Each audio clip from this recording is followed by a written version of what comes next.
اعوذ باللہ من الشیطان الرجیم بسم اللہ الرحمن الرحیم وَلَمَّا ضُرِبَ ابْنُ مَرْيَمَ مَثَلًا اِذَا قَوْمُكَ مِنْهُ يَصِدُّونَ، اور جب بی بی مریم کے بیٹے یعنی عیسیٰ علیہ السلام کی مثال بیان کی جاتی ہے تو آپ کی قوم چیخ پکار شروع کرتی ہے، یعنی ایک ہنگامہ مچاتی ہے کہ عیسیٰ علیہ السلام کی بات ہو رہی ہے. اس کا ریزن آگے آ رہا ہے کہ وَقَالُوا آلِهَتُنَا خَيْرٌ أَمْ هُوَ، اور یہ کہتے ہیں کہ ہم جس کی عبادت کرتے ہیں، ہم جس کو الہ مانتے ہیں، معبود مانتے ہیں، جس کی غلامی کرتے ہیں، وہ بہتر ہیں یا عیسیٰ علیہ السلام بہتر ہیں. تو پچھلی دفعہ ہم دیکھے کہ ملائکہ کی عبادت کی کچھ بات آ رہی تھی، فرشتوں کی یہ لوگ عبادت کرتے تھے، تو ان کا کہنا یہ تھا کہ کیا عیسیٰ علیہ السلام بہتر ہے یا فرشتے بہتر ہیں. اب اس کی انشاءاللہ تفسیر آئے گی. ما ضربہ لک الا جدلا، اور یہ اس سلسلے میں آپ سے بحث صرف یعنی یہ بات صرف آپ سے جھگڑے کی خاطر کرتے ہیں. بل ہم قوم خصیمون، حقیقت یہ ہے کہ یہ قوم ہے ہی جھگڑالو، یہ مکے کے مشرک اور کافر جو ہیں یہ قوم ہے ہی جھگڑالو. تو اب جیسا تفاسیر میں اس کا ایکسپلینیشن یہ آیا ہے کہ یہ مکے کے مشرک اور کافروں کا، زیادہ تر مشرکوں کا یہ کہ بحث یہ تھی کہ عیسائی جب عیسیٰ علیہ السلام کو اللہ کا بیٹا مانتے ہیں تو ہم اگر فرشتوں کو اللہ کی بیٹیاں مانتے ہیں تو آپ کو کیا اعتراض ہے؟ دونوں غلط ہیں. نہ عیسیٰ علیہ السلام اللہ تعالیٰ کے بیٹے ہیں، نہ فرشتے اللہ تعالیٰ کی بیٹیاں، یہ مخلوق ہیں. اب یہ جو بیٹے کا سلسلہ شروع ہوا، اس کی ایک خاص وجہ یہ سمجھ میں آتی ہے کہ بی بی مریم کو عیسیٰ علیہ السلام بغیر کسی مرد کے ہاتھ لگانے کے پیدا ہوئے، بغیر کسی باپ کے پیدا ہوئے. اب ظاہر ہے اب ایک سوال پیدا ہو گیا کہ بھئی ان کے باپ کون تھے؟ معجزانہ پیدائش ہے آپ کی. تو نعوذ باللہ وہ اللہ تعالیٰ کے اوپر جو ہے اس کے وہ کر دیے ہیں، کتنی بڑی یعنی گالی کے برابر ہو جاتی ہے. یہ کیسی بات کرتے ہیں، یہ اللہ تعالیٰ کو بیٹا بناتے ہیں. تو یہاں اس کی اللہ تعالیٰ اس کی وضاحت کر رہے ہیں کہ ان ہوا الا عبد، یہ کچھ نہیں، یہ غلام ہیں ہمارے. یہ جتنے نبی ہیں، فرشتے ہیں، فرشتوں کو بھی عباد الرحمن کہا گیا ہے. تو ان ہوا الا عبد انعمنا علیہ وجعلناہ مثلا لبنی اسرائیل، اور یہ ہمارے غلام ہیں، ان کو ہم نے نعمتیں دی تھی، یعنی عیسیٰ علیہ السلام کو نبوت دی تھی، اور پھر ان کو بنی اسرائیل کے لیے ایک مثال بنا کے بھیجا تھا. جیسا رسول اللہ صلی اللہ علیہ وسلم کو سارے انسانیت کے لیے جو ہے بھیجا گیا، کافۃ للناس، سارے انسانوں کے لیے رسول اللہ صلی اللہ علیہ وسلم کو، محمد صلی اللہ علیہ وسلم کو بھیجا گیا. لیکن موسیٰ علیہ السلام، عیسیٰ علیہ السلام وغیرہ کو جو ہے بنی اسرائیل کی طرف نبی بنا کے بھیجا گیا. اور ہر نبی ایک مثال ہوتا ہے. مثال کیا ہے بھئی؟ آپ اپنے گھر والوں کے لیے ایک مثال بنیے، بہترین عمل کیجئے، گھر والے خود بہترین عمل کریں گے. باپ خود اگر بھٹکا ہوا ہے تو بیٹوں پہ کیا اعتراض ہے؟ ماں باپ اگر مثالی ہوں تو بیٹوں کی تربیتوں، بچوں کی تربیتوں کی بھی ضرورت نہیں رہتی. تو نبی کو جو بھیجا جاتا ہے وہ نبی قوم کے لیے ایک مثال ہوتا ہے. تو یہ بنی اسرائیل کے لیے عیسیٰ علیہ السلام ایک مثال تھے. لو نشاء لجعلنا منکم ملائکۃ فی الارض یخلقون، اور اگر ہم چاہیں تو زمین میں تم سے فرشتے بنا دیں جو تمہارے بعد زمین میں آئے. دیکھیے اللہ تعالیٰ، ان اللہ علی کل شیء قدیر، بے شک اللہ تعالیٰ ہر چیز پہ قدرت رکھتا ہے.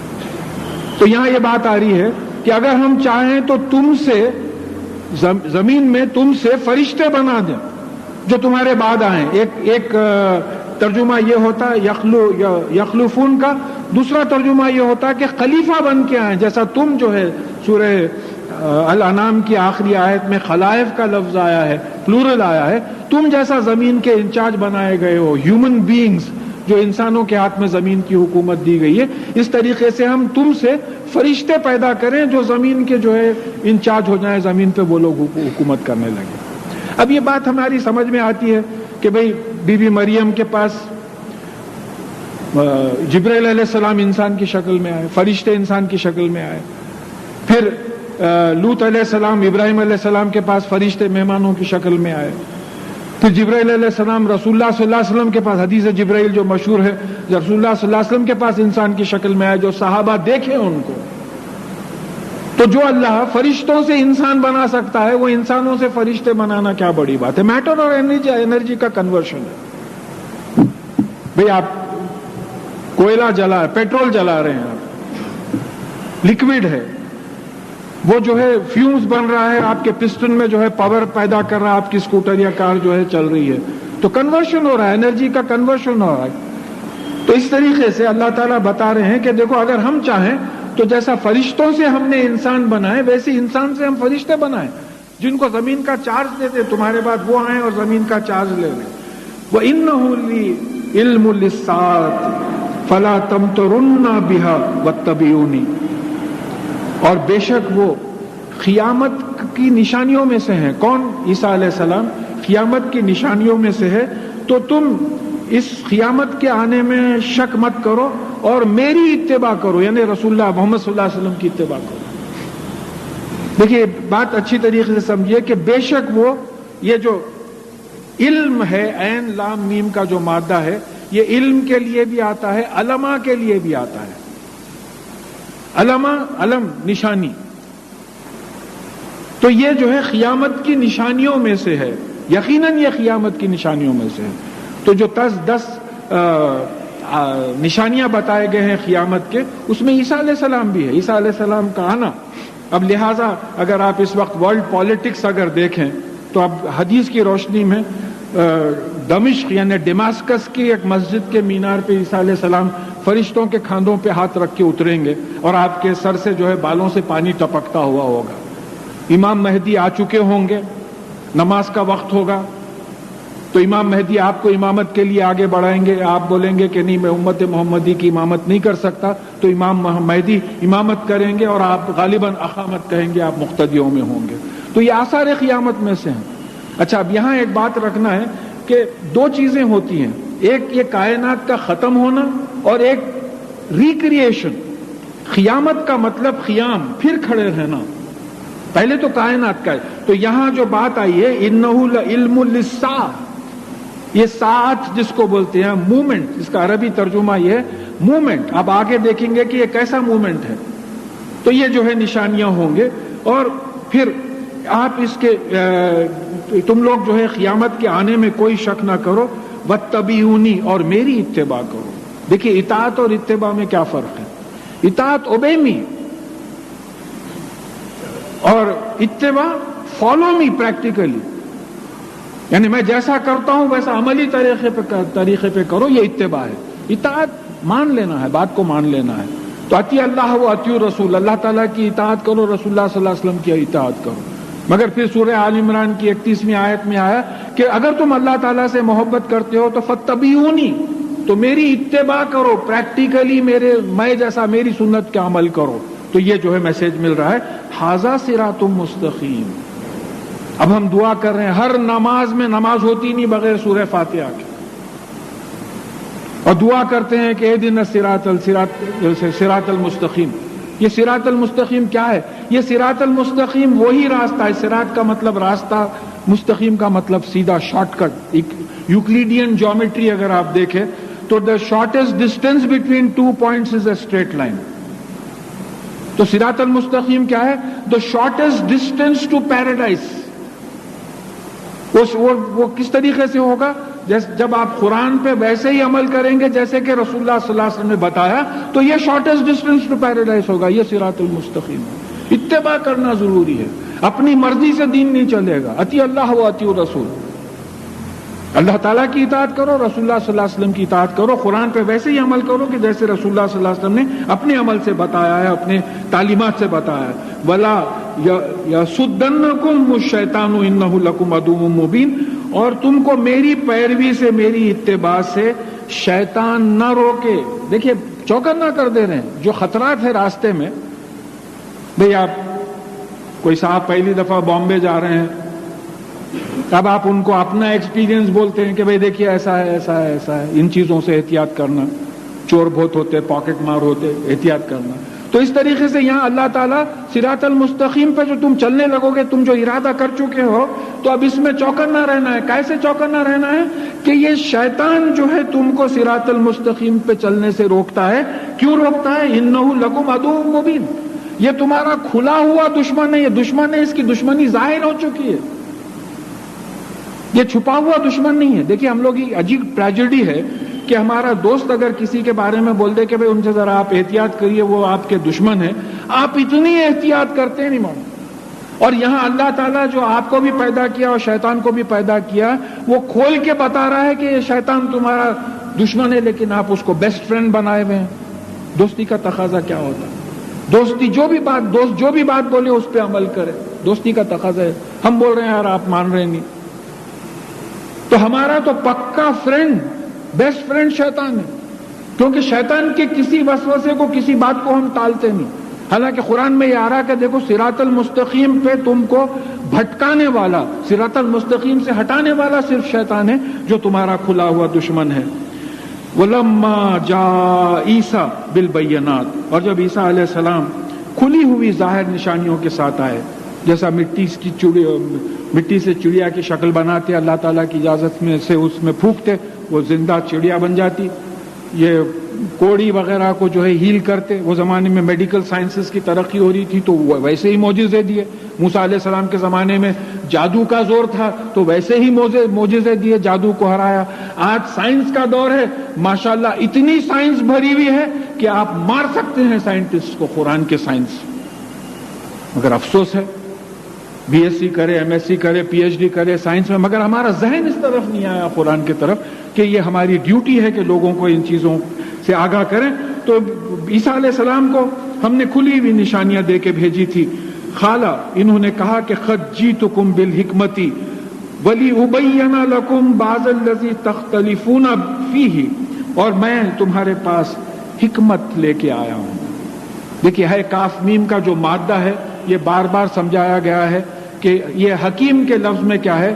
دانائی کی بنیاد پہ فیصلہ کرنا، وزڈم کی بنیاد پہ فیصلہ کرنا، اور اس فیصلے میں استحکام ہونا، فرمنس ہونا، یہ حکیم ہے. تو میں تمہارے پاس ایسے فیصلے لے کے آیا ہوں جس میں وزڈم ہے اور جس میں فرمنس ہے.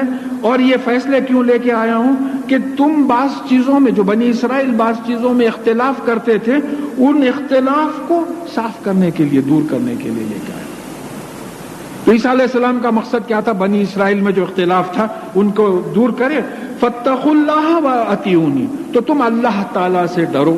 اللہ تعالیٰ سے ڈرنے کا مطلب کیا ہے؟ کہ اللہ تعالیٰ کے احکام کی خلاف ورزی مت کرو. تقویٰ کیا چیز ہے؟ اللہ کے خوف سے کسی چیز سے بچ جانا. جیسا بار بار میں مثال دیتا ہوں، بات ذہن میں بیٹھنا ہے کہ بھئی دو پیوٹ ہیں. ایک پیوٹ ڈاکٹر صاحب کے پاس گیا تو وہ بولے کہ بھئی تم اتنا پیتے ہو کہ تم سیروسس آف لیور سے مر جاؤ گے. وہ موت سے ڈر کے شراب چھوڑ دیا. ایک پیوٹ ایسے کوئی اجتماع میں آ گیا اور اس کو معلوم ہوا کہ شراب حرام ہے، اس کی سزا ہوگی آخرت میں، تو اللہ سے ڈر کے شراب چھوڑ دیا. یہ متقی ہے. اللہ سے ڈر کے گناہ کو چھوڑنا تقویٰ ہے. اللہ سے ڈر کے اللہ تعالیٰ کے احکامات کی خلاف ورزی نہیں کرنا تقویٰ ہے. اب اس میں دو چیزیں آتی ہیں. ایک تو اللہ تعالیٰ نے کوئی چیز کرنے کی کا حکم دیا ہے، نماز پڑھو، آپ نماز نہیں پڑھتے، آپ متقی نہیں ہیں. اللہ تعالیٰ نے کہا کہ شراب مت پیو، آپ شراب پیتے ہیں، آپ متقی نہیں ہیں. تو اللہ تعالیٰ سے ڈرنے کا تقاضا کیا ہے؟ کہ اللہ کا خوف دل میں رکھ کے اللہ تعالیٰ کے احکامات کی خلاف ورزی مت کرو. اس کا پازیٹو سینٹنس کیا ہوگا؟ کہ قرآن پہ ویسے ہی عمل کرو جیسے کہ رسول اللہ صلی اللہ علیہ وسلم نے بتایا. لہٰذا اب یہاں عیسیٰ علیہ السلام کی بات آ رہی ہے کہ واطیعونی، میں جیسا بتاتا ہوں بنی اسرائیل سے کہا جا رہا ہے کہ ویسی اتباع کرو. ان اللہ ہوا ربی و ربکم فاعبدوہ، بے شک اللہ میرا بھی مالک و پالنے والا ہے اور تمہارا بھی مالک و پالنے والا ہے، تو پھر تم اسی کی غلامی کرو، اسی کی پرستش کرو، اسی کی بندگی کرو. دیکھیے کہیں نہیں آ رہا عیسیٰ علیہ السلام اپنی بندگی یا اپنی پرستش کے لیے کہیں دعوت نہیں دی. کہا کہ یہ جو اللہ ہیں وہ اللہ میرے بھی مالک اور پالنے والے ہیں، تمہارے بھی مالک اور پالنے والے ہیں، لہٰذا تم انہی کی غلامی کرو. پالنے والے کی غلامی کرو، دوسروں کی غلامی کیوں کرتے؟ غلاموں کی غلامی کیوں کرتے ہو؟ یہ تو تقاضا ہم سے بھی ہے. غلاموں کی غلامی کیوں کرتے ہو؟ یہ چاند سورج یہ وغیرہ یہ سب آپ کے لیے مسخر کر دیا، یہ آپ کے غلام ہے، یہ آپ کی خدمت میں لگا دیا. اب ہماری بدقسمتی ہے بعض انسانوں کی کہ جو ان کی پرستی شروع ہوگی. تو یہاں یہ بات آ رہی ہے کہ تمہارے پالنے والے مالک کی عبادت کرو. ھذا صراط مستقیم، یہ ہے سیدھا راستہ جنت کو جانے والا. فاختلف الاحزاب من بینہم، تو بعض گروپس جو تھے اس میں آپس میں اختلاف کرنے لگے. فویل للذین ظلموا من عذاب یوم علیم، تو تباہی ہو ایسے لوگوں کی جو ظلم کرتے ہیں، یعنی اللہ تعالیٰ کے احکامات کے خلاف کام کرتے ہیں.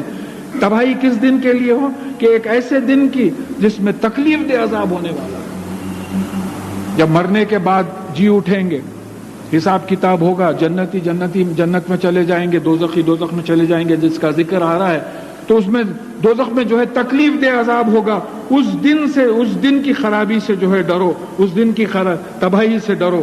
هل ينظرون الا الساعة ان تأتيهم بغتة وهم لا يشعرون، کیا یہ صرف اس گھڑی کا انتظار کر رہے ہیں جو وہ ان کے اوپر ایک دم آئے گی جب ان کو شعور بھی نہیں ہوگا. دیکھیں یہی بات کو سورہ نحل کی 77 آیت میں کہا کہ لمح البصر او اقرب. یہ قیامت کیسے آئے گی؟ پلک جھپکنا یا اس سے بھی قریب وقت میں آ جائے. یہ بات 1450 برس پہلے بتائی گئی کہ یہ دنیا اینڈ ہوگی. ساتھ کے مطلب دیکھیں، قیامت تو پہلے یہ دنیا اینڈ ہونا، اس کے بعد میں عالم برزخ گزرنا، پھر اس کے بعد میں جو ہے آپ کے اللہ تعالیٰ قیامت قائم کرنا، مردوں کو زندہ کرنا. پہلے دنیا ختم کرنا پہلا سٹیج ہے، اس کے بعد کھڑا کرنا حساب کے لیے دوسرا سٹیج ہے. قیامت دوسرا سٹیج ہے. تو اب یہاں کہا جا رہا ہے کہ یہ ساتھ، یہ جو اینڈ جو ہوگا، یہ کیسا ہوگا؟ یہ اینڈ یعنی آنکھ جھپکنا، پلک جھپکنے سے پہلے جو ہے قیامت آ جائے گی. 1450 برس پہلے یہ ڈسکرائب ہوا. آج ہم کمپیوٹرز وغیرہ پہ پورا ریسرچ کریں، بھئی یہ بگ بینگ ہوا ہے، کائنات پوری ایک جگہ تھی، یہ پھیل رہی ہے، پھیلتے چلے جا رہی ہے، یہ فائنلی ایک دن سکڑے گی اور پھر جو ہے کولیپس ہوگی. یعنی اس کی مثال میں آپ کو اکثر دیتے رہتا ہوں کہ ایک بیلون ہے، اتنا سا بیلون میں آپ پھونکتے چلے جا رہے ہیں، جیسا جیسا پھونک رہے ہیں بیلون بڑا ہوتے چلے جا رہا ہے. اس پہ دھبے جو ہیں وہ گیلیکسیز ہیں، وہ گیلیکسیز ایک سے دوسرے تک، وہ آپ بیلون کی فل کیپیسٹی پہ پھونک دیے تو پھونکنے کو ٹائم لگا، پھٹنے کو ٹائم نہیں لگتا. بات ذہن میں یاد رکھیے، آہستہ آہستہ نہیں پھٹتا پھگا بیلون، غبارہ جس کو بولتے وہ آہستہ آہستہ نہیں پھٹتا. آپ پھونکتے گئے اپنی پوری کیپیسٹی پہ تو پھٹ کے ایک دم رول ہو جاتا اپنے اوپر. جو سورہ انبیاء کی 104 آیت میں لکھا بیان کیا گیا ہے کہ اور ہم آسمانوں کو ایسے لپیٹ دیں گے جیسے لکھنے کا کاغذ، بیلون ویسے ہی لپٹے جاتا ہے. تو یہ ایک دم ہوگا. تو سائنسدانوں نے کیلکولیٹ کیا کہ یہ کتنے ٹائم میں اینڈ ہوں گی. The final collapse, the big crunch, جیسا بگ بینگ ہوا پوری کائنات پھیل رہی ہے، بگ کرنچ ہوگا، پوری کائنات سکڑ کے ایک جگہ آ جائے گی. تو یہ کتنی دیر میں ہوگا؟ تو انہوں نے حساب لگایا کہ this will happen in a period of time 10 to the power of -43 of a second. مطلب یہ ہے کہ ایک second 1/10th of a second بولے تو ایک زیرو لگایا، 1/100th of a second بولے تو 2 زیروز لگائے، 1/1000th of a second بولے تو 1/1000 of a second کرے، 1/1 followed by 43 zeros of a second. آپ امیجن نہیں کر سکتے. البتہ ایک اندازہ ہو گیا کہ کن فیکن میں کتنا ٹائم ہوتا ہے. یعنی ایک سیکنڈ کا 1/1 followed by 43 zeros. ہم امیجن بھی نہیں کر سکتے وہ ٹائم کو اتنی جلدی. تو پھر اب یہ قرآن ہے، یہ سائنس ہے، ہر چیز میں کوآرڈینیشن ملتے آپ کو، کہیں جو ہے اختلاف نہیں ہے. اور یہ 1450 برس پر میں اس سے پہلے بیان کر چکا ہوں کہ ایک غیر مسلم پروفیسر صاحب مجھ سے پوچھے کہ صاحب آپ پڑھے لکھے ہیں، آپ سے گزارش ہے کہ آپ کیسا مانتے ہیں کہ یہ اللہ تعالیٰ نازل کرے ہیں کتاب؟ کیسا مانتے آپ؟ کوئی بھی بول دیا آپ مان لیے؟ ہاں آپ تو سائنس کے طالب علم رہے. تو میں نے کہا یہی آپ جو نام لیے ہیں سائنس کا، اسی سے ماننا پڑتا کہ دیکھیے آپ دیکھ رہے ہیں یہ بگ بینگ مشکل سے 70 برس پرانا ہے. یہ جتنے تھیوریز ہیں ایکسپینڈنگ یونیورس کا، ڈرفٹنگ کانٹیننٹس کا، مشکل سے 100 برس 50 برس پرانے ہیں. اور یہ قرآن 1450 برس پرانا ہے. 1450 برس پہلے قرآن میں یہ جو آیتیں آئی ہیں وہ لیٹسٹ سائنس کی آیتیں ہیں. الم یر الذین کفروا ان السماوات والارض کانتا رتقا ففتقناہما. کیا ان کافروں نے نہیں دیکھا؟ اللہ تعالیٰ کو معلوم تھا کافر ریسرچ کریں گے، ہم نہیں کریں گے، کہ کافروں نے نہیں دیکھا کہ بے شک آسمان اور زمین ایک جگہ ملے ہوئے تھے اور ہم نے اس کو الگ کیا. سورہ انبیاء کی 30ویں آیت ہے. یہ 1450 برس پہلے کیسا لکھ سکتا آدمی؟ پروفیسر سمتھ، مورس بوکے یہ پریس کانفرنسز ایڈریس کیے ہیں اور کہا کہ سورہ حج، سورہ مومنون میں جو ماں کے پیٹ میں بچوں کے سٹیجز بتائے گئے ہیں وہ آج کی سائنس سے رتی برابر بھی اس میں فرق نہیں ہے. تو کسی نے پریس کانفرنس میں کسی نے اٹھ کے کہا کہ صاحب محمد صلی اللہ علیہ وسلم کے پاس ڈسیکشن کی ٹیکنیک ہوگی یا مائکروسکوپس ہوں گے، اس میں دیکھیں. تو بولے مائکروسکوپ تو مشکل سے 200-300 برس پہلے پیدا ایجاد ہوئے ہیں. تو یہاں یہ بات ہم چلتے چلتے غور کرنا ہے کہ وہ چیزیں جو آج ہم ڈسکور کر رہے ہیں قرآن میں 1450 برس پہلے ان کا بہترین ذکر آیا اور ان الفاظ میں ذکر آیا ماشاءاللہ کہ وہ زمانے میں صحابہ بھی سمجھے، آج ٹاپ سائنٹسٹ بھی سمجھتا ہے. کسی بھی ٹاپ سائنس ہم پیش ہی نہیں کر سک رہے نا صاحب. دیکھیے ہمارے پاس جو ہے اس لیول کے سائنٹسٹ ہی نہیں ہیں جو دوسرے سائنٹسٹ کے سامنے یہ تمام چیزیں پیش کر کے کمپیئر کریں ان کے سامنے. اللہ بس ہم کو معاف کرے، یہ ہم حق تلفی کر رہے ہیں. تو کہا کہ یہ پلک جھپکنے سے پہلے جو ہے قیامت قائم ہو جائے گی. اور پھر الاخلاء یومئذ بعضهم لبعض عدو الا المتقین. اور اس دن، اب سادی زبان پہ آ جائیے سائنس سے ہٹ کے، اس دن جو دوست ہوں گے وہ ایک دوسرے کے دشمن ہوں گے سوائے متقین کے. اب یہ ایک دوسرے کے دشمن کیا ہوں گے؟ اب وہاں چلے گی. حضرت یہ پتوں کی عادت آپ دلائے سو ہے مجھے. میں کبھی شراب کو ہاتھ نہیں لگایا تھا، آپ مجبور کر کے میرے کو شراب پلایا. آپ کے بھٹکانے میں آ گیا. یعنی ہر عمل کے واسطے آپس میں لڑتے رہیں گے تمہاری وجہ سے. انہوں بولیں گے تم کائی کو کرے، تم بیوقوف تھے، تم کو عقل نہیں تھی. تو یہ ہوگا. یہ ایک جگہ آیا کہ یہ صحیح ہے، یہ لڑنا صحیح ہوگا. سورہ اعراف میں تو ایک عجیب سی کیفیت ہو جاتی. سورہ اعراف میں بات آئی ہے کہ جب بیجز ڈالے جائیں گے دوزخ میں تو پہلا جو بیج ڈالا جائے گا اپنے سے پہلے کے بیج کے بارے میں دعا کرے گا اللہ تعالیٰ سے کہ یا اللہ ان لوگوں نے ہم کو بھٹکایا ہے، ان کو دوگنا عذاب دیجئے. یہ کون ہے؟ ہمارے والد کے والد، ان کے والد، ہمارے چچایا، ہمارے ماموں. یہ جو پہلا بیج تھا ہم سے، ان لوگوں نے بھٹکایا ان کو دوسرا. تو یہ اللہ تعالیٰ بولیں گے آج اس دونوں کو دوگنا ثواب ملے گا، عذاب ملے گا. تو وہ جو ہمارے بزرگ ہوں گے وہ پلٹا کے بولیں گے کہ ہو گیا نا، تم بھی آ گئے نا عذاب میں. زندگی میں کوئی باپ اپنے بیٹے کو بول سکتا ہے ایسی بات؟ تو یہ کیسی کیفیت ہوگی؟ تو یہاں بتایا جا رہا ہے کہ دیکھو اس قیامت کے دن سے ڈرو، اس لیے کہ وہاں کوئی دوست کام آنے والا نہیں ہے. اگر کوئی بچنے والا ہے تو الا المتقین، متقی جو اللہ سے ڈر کے اللہ تعالیٰ کے احکامات کی خلاف ورزی نہیں کرتے. یہ کون لوگ ہیں؟ ان کے بارے میں کہا جائے گا یا عبادی، اے میرے بندو، لا خوف علیکم اليوم ولا انتم تحزنون. آج کے دن نہ تم کو کوئی خوف ہے اور نہ کوئی غم ہوگا. دیکھیے ذرا تھوڑی دیکھیے قرآن پہ دماغ ایسی لڑانا جیسا فزکس اور میتھمیٹکس پڑھتے وقت دماغ لڑاتے. خوف ہمیشہ فیوچر کا ہوتا، کل کیا ہوتا کہ ملتا کہ نہیں کہ وہ پاسپورٹ دیا تھا میں وہ آتا کہ نہیں کی، کل کی بات ہے. خوف کل کا ہوتا، آنے والے کل کا، فیوچر کا خوف ہوتا. غم ہمیشہ پاسٹ کا ہوتا. ملامت نہیں کرنا تھا بھائی، ایسا نہیں کرنا تھا. تو اب اس سے بہتر سکون کا ڈیفینیشن کیا ہو سکتا؟ ڈیفینیشن آف پیس، کہ life free of any fear in future and free of any grief of the past. سکون کا یہی ڈیفینیشن ہے. تو قیامت میں متقین، اے میرے بندو تم کو آج نہ کوئی خوف ہوگا اور نہ کوئی غم. آگے کا خوف نہیں ہوگا کیونکہ جنت اناؤنس کر دی جائے گی. کائے کا خوف ہوگا؟ جنت میں جا رہے ہیں، اب کائے کا خوف؟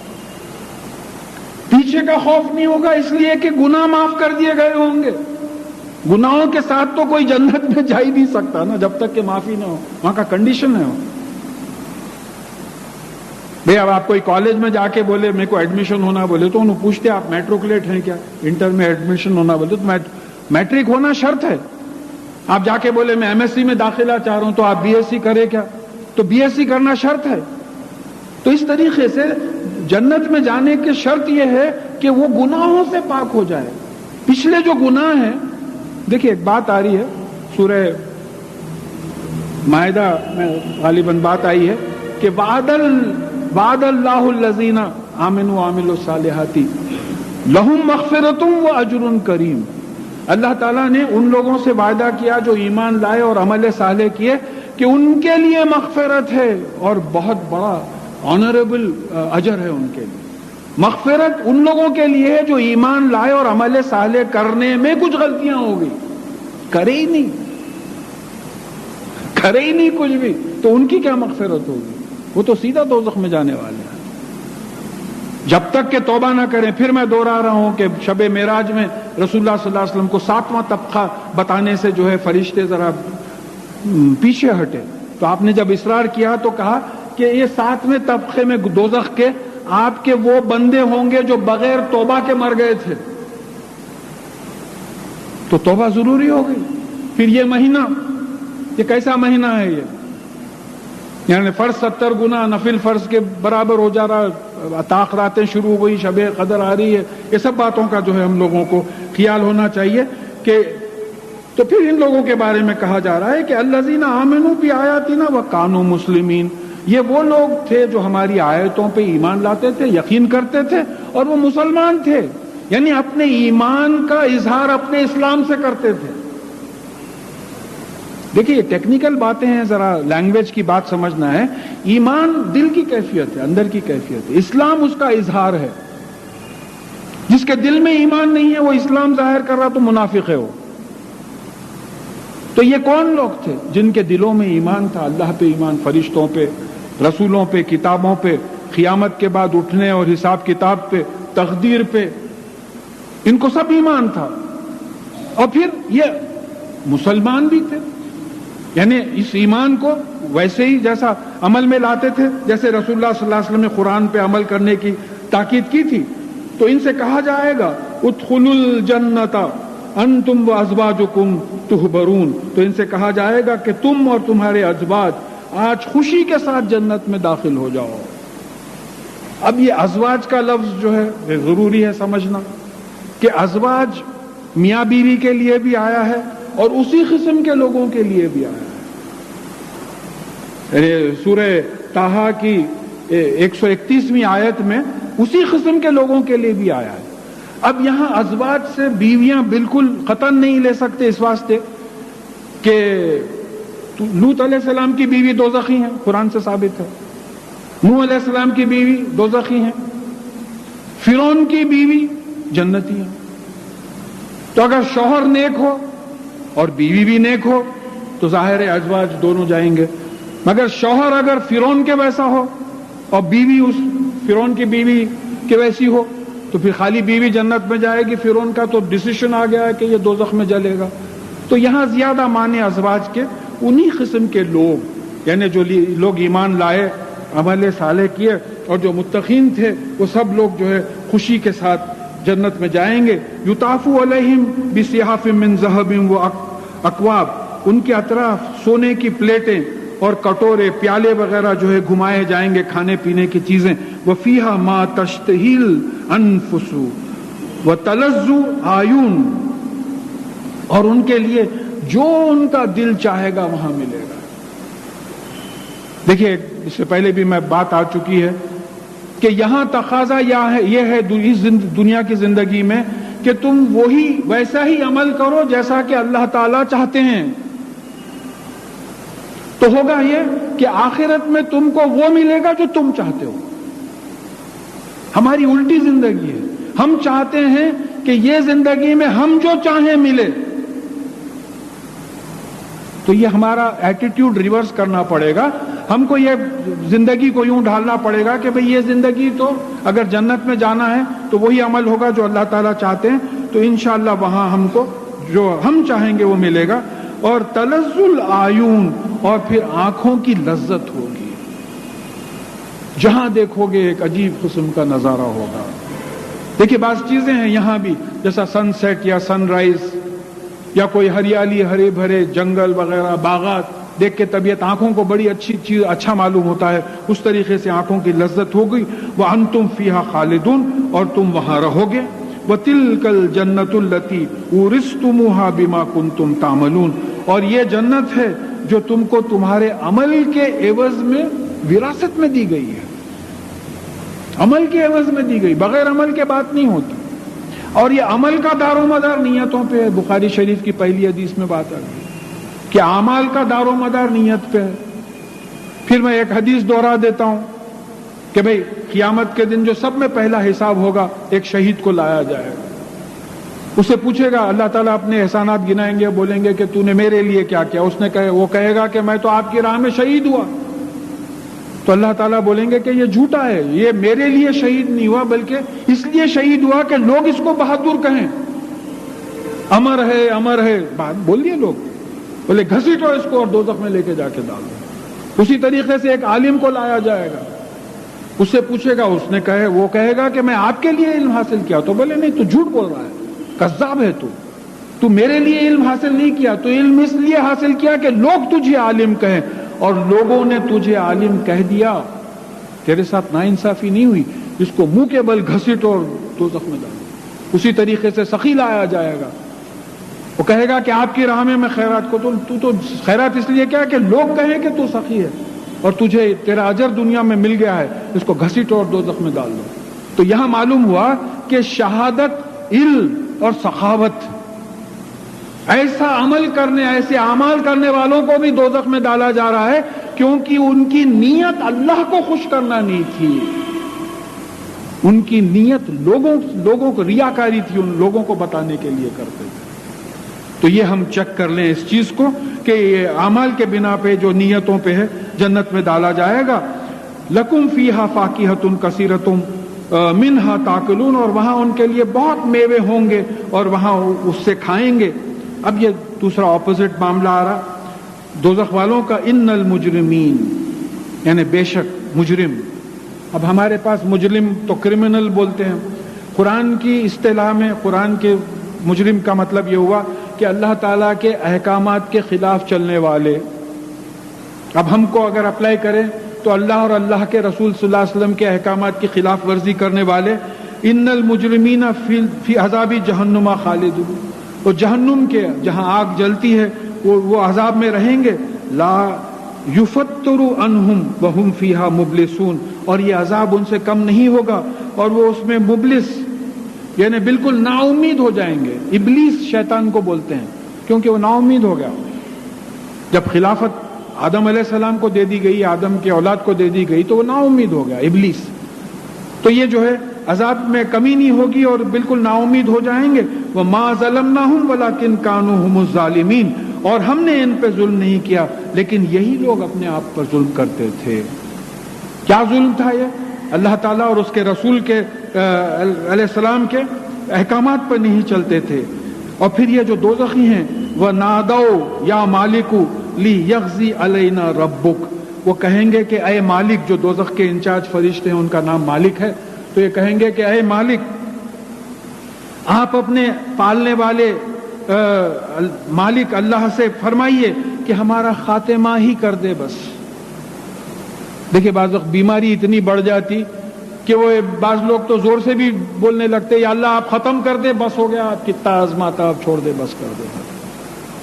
تو یہاں کی معمولی آزمائشوں پہ یہ ہماری کیفیت ہوتی ہے، تو پھر وہاں کی آزمائش کا کیا معلوم ہوگا کہ دوزخ کے داروغہ سے دوزخی التجا کریں گے، ریکویسٹ کریں گے کہ آپ اپنے پالنے والے اللہ تعالیٰ سے کہیے کہ ہمارا معاملہ ختم کر دیں. پھر دوزخ کا ایک جگہ آیا ہے کہ یہ ایسی جگہ ہے جہاں نہ موت ہے نہ زندگی ہے. ایک عجیب کیفیت، نہ تم وہاں مرو گے نہ جیو گے. اور جنت کے بارے میں کہا کہ حیوان، ایگزیجوریٹڈ فارم آف حیات. جنت کی زندگی اصل زندگی ہے. کیا زندگی ہے؟ ادھر ادھر نمونے بتا دے رہے ہیں آپ کو ایک 5 اسٹار ہوٹلز کے ادھر ادھر. کچھ کیا زندگی ہے؟ تو وہ اصل زندگی ہے. تو یہاں وہاں نہ مرو گے نہ ضرور. قال انکم ماکثون، کہا جائے گا کہ نہیں تم کو جو ہے یہاں ہمیشہ رہنا ہے. وَلَقَدْ جِئْنَاكُمْ بِالْحَقِّ وَلَكِنَّ أَكْثَرَكُمْ لِلْحَقِّ كَارِهُونَ، اور ہم تمہارے پاس حق لے کر آئے لیکن تم میں سے میجورٹی، زیادہ تر لوگ حق کو ناپسند کرتے تھے. اچھا باتیں چل رہے تھے حضرت، یہ کیا قرآن حدیث کا شروع کر دیا. اچھا دعوت میں بھی آئے تو خاموش نہیں بیٹھتے تھے، اچھے باتیں چل رہے تھے. گھر والوں کا بھی وہی رہتا خاندانوں میں. اب آ گئے اب مسئلہ ہو گیا، رکھو بھائی پتے رکھو لیکچر نہ دیں گے بولے. تو اب یہاں اللہ تعالیٰ فرما رہے ہیں کہ فرشتوں کی زبانی کہ لقد جئناکم بالحق، ہم تمہارے پاس حق لے کے آئے تھے لیکن تم میں سے جو میجورٹی تھی حق کو پسند نہیں کرتے تھے. اب یہ فرشتوں کا حق لے کے آنے کا کیا مطلب ہوا؟ بھئی ایک تو رسولوں کے ذریعے فرشتے آئے حق لے کر، رسول پہنچائے آپ تک. ہمارے پاس بھی قرآن اور حدیث کے سنت کے علم سے جو ہے ہم کو بات پہنچی ہے. دوسری ایک بات جو سمجھ میں آتی ہے کہ ایک مشہور حدیث ہے رسول اللہ صلی اللہ علیہ وسلم کی کہ آپ نے کہا کہ ہر انسان کے ساتھ ایک جن اور ملک وابستہ ہے، فرشتہ. تو جن ہمیشہ برائی کی تلقین کرتا ہے اور فرشتہ ہمیشہ اچھائی کی تلقین کرتا ہے. تو اگر ہم اس کو پہچاننے کی کوشش کریں، دیکھیے اس کو پہچاننا ضروری ہے. ہم تقدیر پہ ایمان لاؤ، نہیں بھائی اس میں بحث نہیں کرنا حضرت، مگر سمجھنے کے واسطے تو بات کرنا پڑے گا نا اس کے اوپر. تو اسی طریقے سے اب آپ کو یہ سمجھنا پڑے گا کہ ہمارے اندر یہ دو قوتیں کیسی ہیں. دیکھیے ایک ہمارے اندر کانشنس ہے، ضمیر جو ملامت کرتا. ایک فقیر کو آپ جھڑک دیے، اگر آپ میں ایمان کا ذرا بھی تھوڑا سا بھی اثر ہے تو آپ کے اندر ایک ملامت ہوتی کہ ارے بھائی وہ غریب کو نہیں جھڑکنا تھا، میرے سے غلطی ہو گئی. یہ آپ کا ضمیر ہے، نہیں کرنا تھا ایسا، وہ پیسے مانگ رہا تھا بیچارہ، دے دینے کا تھا. یہ ملامت، یہ ضمیر ہے آپ کا. معلوم ہوتا ہے کہ یہ فرشتے کی کیفیت ہے. یہ ضمیر، وہ ضمیر کو فیٹ کرنا پڑتا، آپ کو قرآن سکھانا پڑتا، اس کو فیٹ کر کے رکھنا پڑتا. اور پھر ایک ایول ڈیزائر ہے، خواہشات نفسانی جو بولتے آپ، ایول ڈیزائر ہے جو غلط طرف آپ کو لے کے جاتا ہے اور آپ بس بھٹکتے چلے جاتے اس کے ساتھ. تو یہ جن ہے. تو پھر ان چیزوں پہ کنٹرول. رسول اللہ صلی اللہ علیہ وسلم سے پوچھا گیا آپ کے ساتھ، تو کہا میرے ساتھ بھی، مگر میرا جن اسلام قبول کر لیا ہے، وہ کبھی مجھے غلط راستہ نہیں بتاتا. تو ہمارا جو پوری کوشش ہے، تو یہ ملائک آئے تھے، غلط چیزوں پہ ٹوکا جاتا تھا اندر سے، ضمیر ملامت کرتا تھا. دا کانشنس یوز ٹو پرک، مگر آپ ضمیر کی بات نہیں مانتے تھے، آپ اندر کی اچھی بات نہیں مانتے تھے، غلط بات پہ جو ہے. تو پھر کہا جائے گا تم پر حق کو پسند ہی نہیں کرتے تھے تم.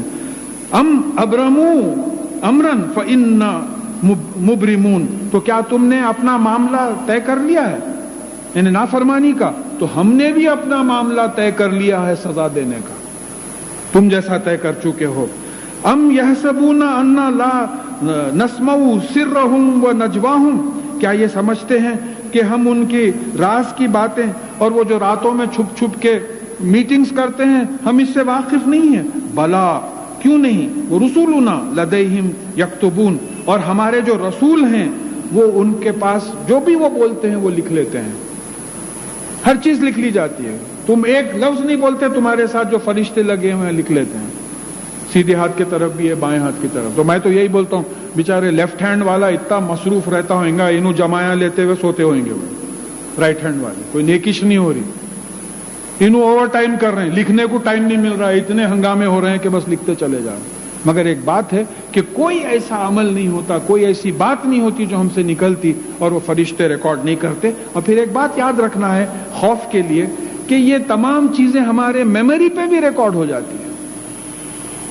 تمام چیزیں میموری پہ ریکارڈ ہو جاتی ہیں. اور یہ میموری پہ خواب، خیال، خواباں یاد آتے، پرانے خواباں یاد آتے. بچپنے میں دیکھ کے کیسا ہیبت کھا کے اٹھا تھا، کب 7 برس کی عمر تھی، اب تک وہ خواب یاد ہے. کیسا یاد ہے آپ کو؟ میموری پہ ریکارڈڈ. تو قیامت کے دن اگر آپ کی یادداشت، آپ کی میموری اللہ تعالیٰ سامنے پیش کر دے، جیسا کمپیوٹر پہ چلا کے ڈسک جو ہے چلا کے پورا بتاتے ہیں ڈسپلے، تو پھر آپ کیسا جواب دیں گے؟ تو اللہ تعالیٰ تو تمام چیزوں سے واقف ہیں، وہ لکھ لیا جاتا ہے، ریکارڈ کیا جاتا ہے.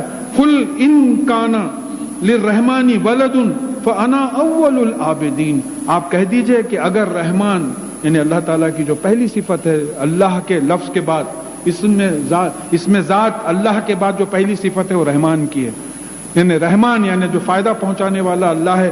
اگر اس کی کوئی اولاد ہوتی تو میں سب میں پہلے اس کی غلامی کرنے والوں میں ہو جاتا تھا، اگر اللہ کی اولاد ہوتی. تو اب دیکھیے، اب یہ اولاد کا ایک چیز تو یہ ہے کہ بھئی اگر کسی کی اولاد ہو تو وہ آدمی اپنی اولاد کی طرف پارشل ہو جائے گا، اللہ تعالیٰ امپارشل ہے. اگر کسی کی اولاد ہو تو بڑھاپے کا سہارا ہو جائے گی، اللہ تعالیٰ کو بڑھاپا نہیں، اللہ تعالیٰ بری ہیں تمام کمزوریوں سے. تو پھر اب یہ جو عیسائی جو بات شروع کرے، اس سے پہلے بات آ چکی ہے کہ کیونکہ عیسیٰ علیہ السلام بن باپ کے پیدا ہوئے، اب ایک معجزانہ طور پہ اب آپ کی پیدائش ہوئی، اب وہ لے کے جا کے نعوذ باللہ سن آف گاڈ بول دیا، اللہ تعالیٰ کا بیٹا بولے. اگر ایسا ہوتا تو میں سب میں پہلے ان کی غلامی کرتا. سبحان رب السماواتی والارض رب العرش عما یصفون. یہ جو بیان کرتے ہیں اللہ تعالیٰ کے بیٹے بیٹیاں وغیرہ بول کے بیان جو کرتے ہیں، یہ آسمانوں اور زمین اور عرش کا مالک اور پالنے والا جو ہے، یہ تمام چیزوں سے پاک ہے، بالکل پاک ہے، ان میں کوئی اس قسم کی بات نہیں ہے. فذرہم یخوضوا وَيَلْعَبُوا حَتَّى يُلَاقُوا يَوْمَهُمُ الَّذِي يُوعَدُونَ. تو پھر آپ ان کو بیکار بکواس کرنے میں اور کھیل کود میں رہنے دیجئے، چھوڑ دیجئے ان کو یہاں تک کہ وہ جس دن کا ان سے وعدہ کیا جاتا ہے وہ دن ان کی ملاقات میں آ جائے، یعنی وہ دن تک وہ پہنچ جائے. اب یہاں ایک بات سمجھ میں آ رہی ہے، تبلیغ کی بھی حد ہوتی ہے، بے ہر چیز کی حد ہوتی، بولنے کی حد ہوتی. مان رہے نہیں آپ، کتنا بولو مان رہے نہیں، تو اب حکم آیا کہ چھوڑ دیجئے ان کو. اب ان کو جو ہے ان کے یخوضو کا مطلب ہوتا بیکار بکواس میں لگے ہوئے رہنا، جیسا ہمارے پاس لگے ہوئے. فلم ایکٹر کے بارے میں بول رہے ہیں، اس کے 3 شادیاں ہوئے، نہیں 2 ہوئے، نہیں بھائی 3 ہوئے، ارے میں بول رہا ہوں نا 2 ہوئے، چلو لڑایا چلو. وہ کوئی فلم سٹار کی شادی کے بارے میں بیکار بکواس، سرنا ٹانگ اس کی. تو یہ اس قسم کی بیکار بکواس میں لگے ہوئے تھے اور کھیل کود میں لگے ہوئے تھے، تو ان کو اس میں چھوڑ دیجئے، اور یہاں تک کہ وہ قیامت کے دن سے جو دن میں ان کی ملاقات اللہ تعالیٰ سے ہو جائے جس کا وعدہ ان سے کیا جا رہا ہے. وَهُوَ الَّذِي فِي السَّمَاءِ إِلَٰهٌ وَفِي الْأَرْضِ إِلَٰهٌ. وہی ہے جو آسمانوں میں بھی الہ ہے اور زمین میں بھی الہ ہے. الہ کیا ہے؟ اس سے پہلے بات آ چکی ہے کہ لا الہ الا اللہ، اللہ کے سوا کوئی الہ نہیں. الہ کا مطلب یہ ہے کہ اتھارٹی. اس کو قرآن میں جو سمجھایا گیا ہے، فرعون کے ذریعے سمجھایا گیا کہ فرعون نے یہ کہا کہ میرے علاوہ اور کوئی الہ نہیں ہے مصر میں، یعنی I am the supreme authority in Egypt. تو قرآن نے الہ کے لفظ کو سمجھایا ہے. پھر فرعون نے یہ بھی کہا کہ میں رب اعلیٰ ہوں، میں پالنے والا مالک، میں بادشاہ ہوں. تو یہ دونوں الفاظ کو فرعون کے منہ سے بولنے لگوا کے قرآن میں بات سمجھائی گئی کہ الہ کیا ہے؟ اتھارٹی. تو اب لا الہ الا اللہ کا مطلب کیا ہے کہ اللہ کے سوائے اس کائنات میں اور کوئی اتھارٹی نہیں ہے جس کی غلامی کی جا سکتی ہے، کوئی اور معبود نہیں ہے. معبود کون ہوتا ہے؟ جس کی عبادت کی جاتی ہے، جس کی غلامی کی جاتی ہے. تو آسمانوں میں بھی وہی اتھارٹی ہے اور زمین میں بھی وہی اتھارٹی ہے. اب یہاں کلیریفائی اس لیے کیا جا رہا ہے کہ ہو سکتا ہے بعض لوگوں کے بات میں ہو کہ بھئی زمین میں ہماری اتھارٹی، آسمان میں آپ کی اتھارٹی، چلیے ڈیوائیڈ کر کے آپ جیسا کرتے آپ کر لو، ہم جیسا کرتے ہم کر. نہیں، زمین میں بھی الہ وہی ہے، آسمانوں میں بھی جو ہے الہ وہی ہے، وہی سپریم اتھارٹی ہے. وَهُوَ الْحَكِيمُ الْعَلِيمُ. اور بے شک وہ حکیم ہے، یعنی دانائی کی بنیاد پہ فیصلے کرتے ہیں، وزڈم کی بنیاد پہ ڈیسیشنز لیتے ہیں، اور ان کے فیصلوں میں استحکام ہے، فارمنس ہے، اور وہ علیم ہے، علم رکھتے ہیں. اب علیم اور عالم میں کیا فرق ہوتا ہے؟ علیم جو علم رکھتا ہے علم کو ظاہر نہیں کرتا، عالم جو علم کو ظاہر کرتا ہے.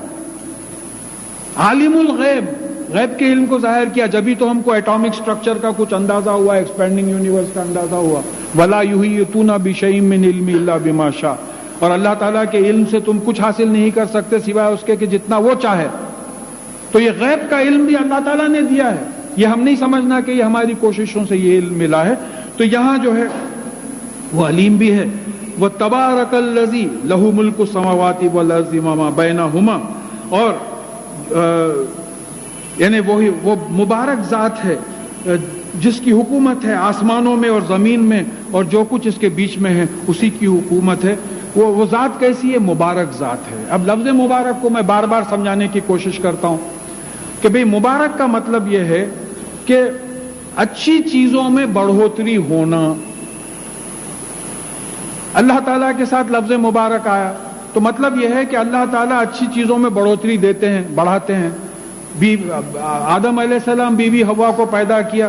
آج 6 بلین کا پاپولیشن ہے لوگوں کا. ایک شیر شیرنی پیدا کیا، کئی شیر کئی شیرنیاں. ایک بکری ایک بکرا پیدا کیا، کئی بکریاں بکرے.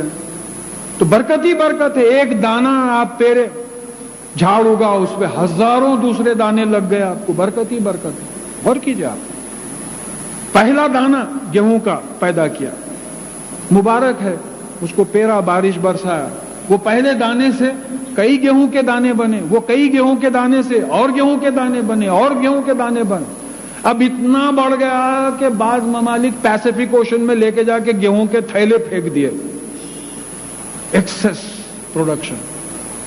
یہ برکت ہے، یہ اللہ تعالیٰ کی ذات ہے. اسی لیے بولتے کہ کھانے سے پہلے بسم اللہ، اللہ کے نام سے کوئی بھی کام شروع کرنا ہے تو اللہ تعالیٰ کے نام سے شروع کرنا.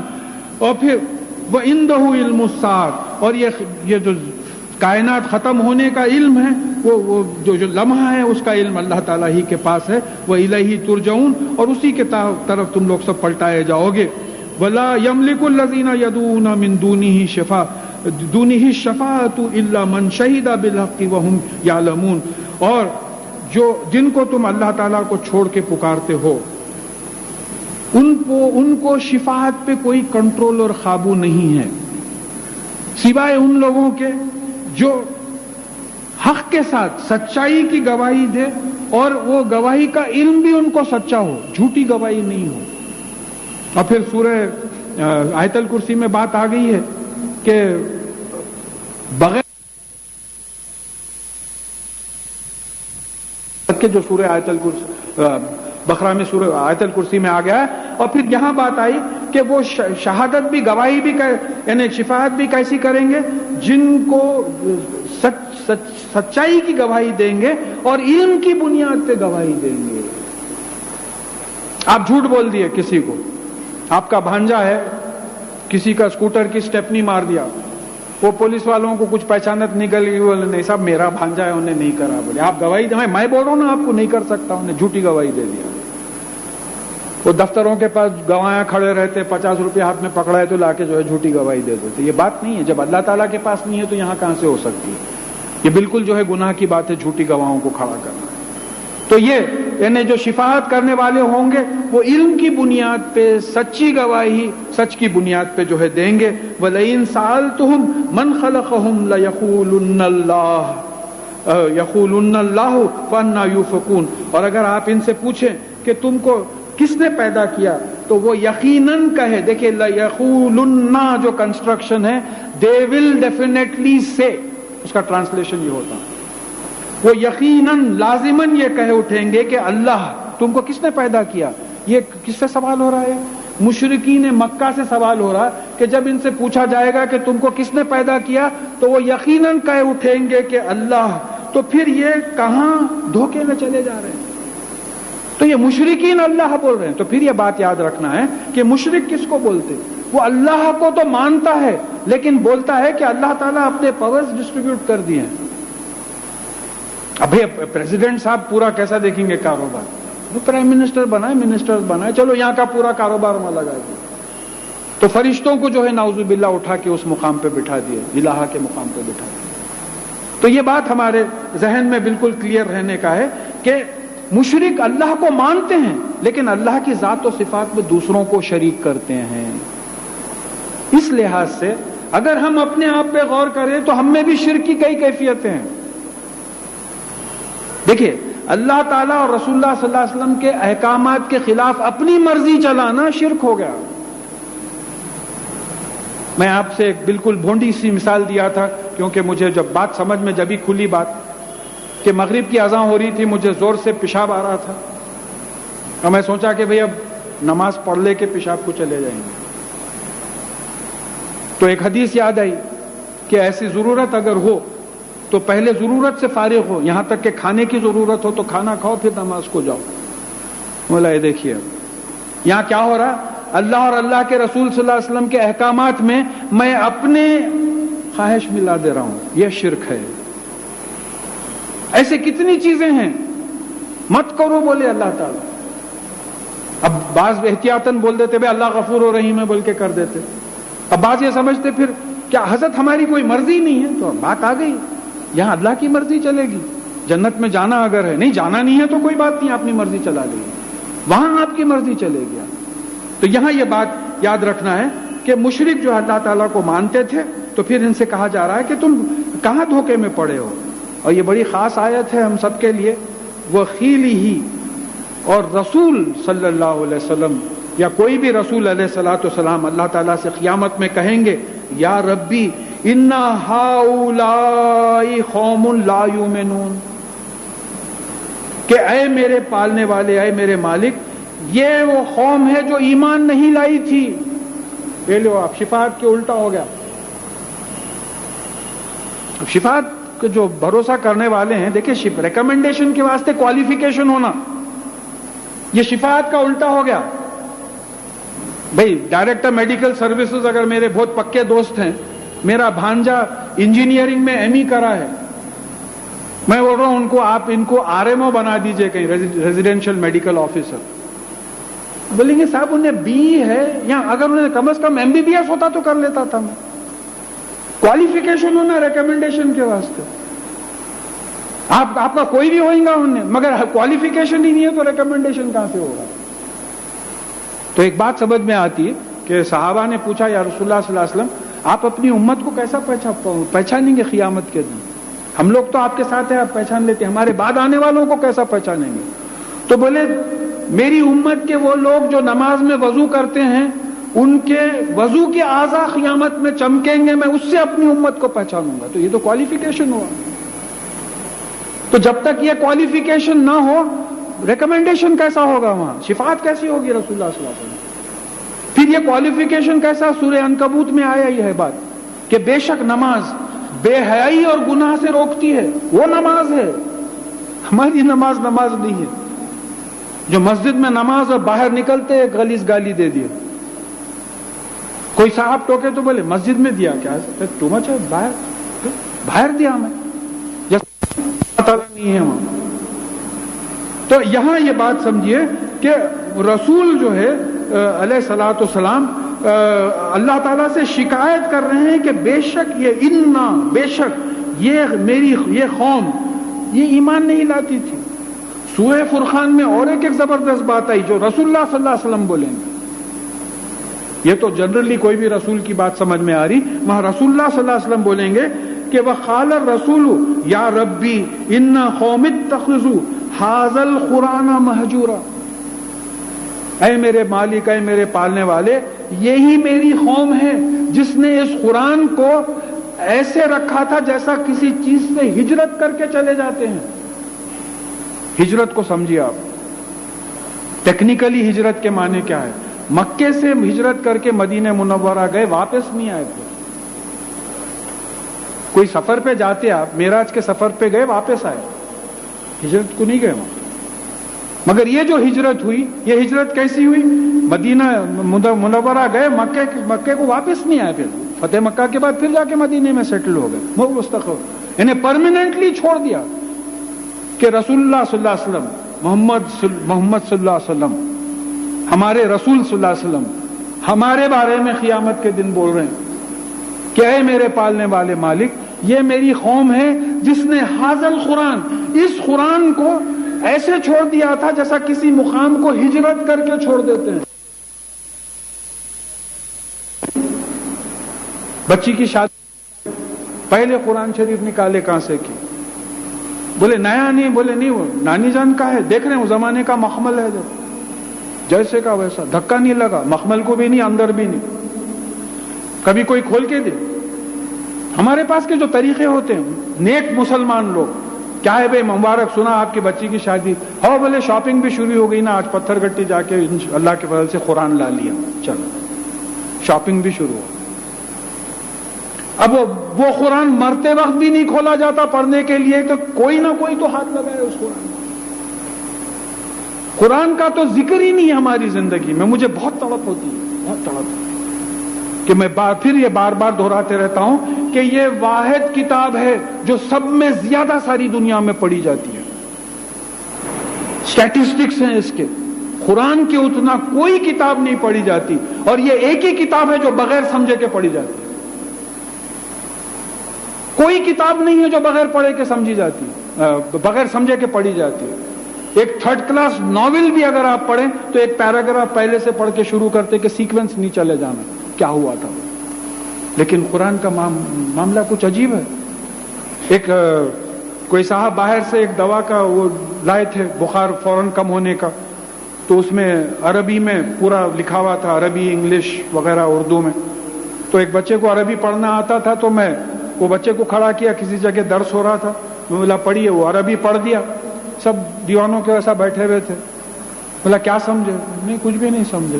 بولا میاں اب انگریزی میں ترجمہ پڑھو، انگریزی میں ترجمہ پڑھا، پڑھتے ہی لوگ بولے ارے یہ دوا کہاں ملتی بھائی، اتنی جلدی بخار کم ہوتا۔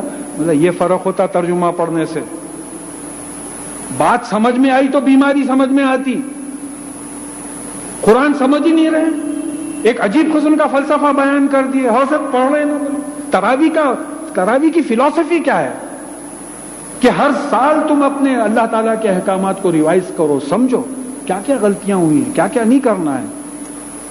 بھئی بدقسمتی ہے عربی نہیں سمجھتے، تو کم از کم جو آج پڑھنے والے ہیں وہ پڑھ کے آ جائیں، یا گھر جا کے وہ پڑھ لیں، تھوڑی سی محنت اور کر لیں، اور یہ محنت قسم ہے انشاءاللہ یہ بیکار نہیں جائے گی، اس کا اجر ملے گا۔ عرب ترجمہ نہیں پڑھے گا، ہم عربی بھی سنیں گے، ترجمہ بھی پڑھیں گے، تو پھر ترجمے کا جو ہے اجر نہیں دیں گے اللہ تعالیٰ۔ اب میں آپ کو اردو میں بول رہا ہوں، عربی میں نہیں بول رہا ہوں، تو اس کا اجر نہیں دیں گے اللہ تعالیٰ۔ شکریہ بولا میں آپ کا۔ تو بات سمجھنے کی کوشش کیجئے کہ قرآن پہ ہم کو آنا ہے۔ اور پھر کہا کہ فَاصْفَحْ عَنْهُمْ وَقُلْ سَلَامٌ فَسَوْفَ يَعْلَمُونَ، اور ان سے درگزر کیجئے اور ان کو کہیے کہ سلام، اور پھر یہ جان لیں گے، فیوچر میں جو ہے یہ جان لیں گے۔ تو یہاں سورہ زخرف ختم ہوا،